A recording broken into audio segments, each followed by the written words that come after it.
તો જામનગરથી મહત્વપૂર્ણ સમાચાર સામે આવી રહ્યા છે, જ્યાં જામનગરમાં ચાંદીપુરા વાયરસના 2 શંકાસ્પદ દર્દી કે જ્યાં જામનગરમાં પણ ચાંદીપુરા વાયરસના 2 શંકાસ્પદ દર્દી। ત્યારે ચાંદીપુરા વાયરસને લઈને યોજાઈ બેઠક કે જ્યાં કેબિનેટ મંત્રી રાઘવજી પટેલની બેઠક।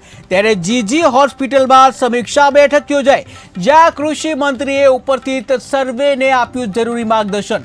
તો મહત્વપૂર્ણ સમાચાર સામે આવી રહ્યું છે ચાંદીપુરા વાયરસને લઈને કે જ્યાં જે કહી શકાય જામનગરમાં પણ ચાંદીપુરા વાયરસના 2 શંકાસ્પદ દર્દી જોવા મળ્યા કે જ્યાં ચાંદીપુરા વાયરસને લઈને બેઠકનું આયોજન કરવામાં આવ્યું। ત્યારે કેબિનેટ મંત્રી રાઘવજીભાઈ પટેલની બેઠક કે જ્યાં જીજી હોસ્પિટલમાં સમીક્ષા બેઠક યોજાઈ હતી। ત્યારે કૃષિ મંત્રીએ ઉપસ્થિત સર્વેને આપ્યું જરૂરી માર્ગદર્શન।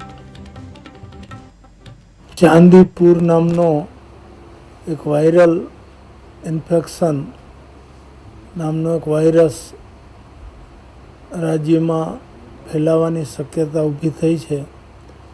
જામનગરમાં અત્યારે એના 2 કેસો એડમિટ હોસ્પિટલમાં થયા છે।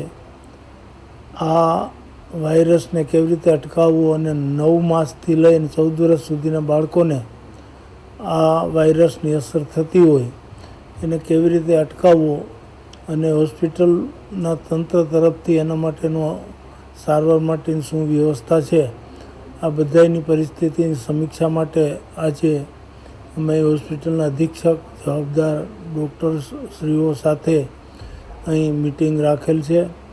મને મળેલ માહિતી મુજબ 9 માસથી લઈ અને 14 વર્ષ સુધીના બાળકને આ રોગના વાયરસ અસર કરે છે।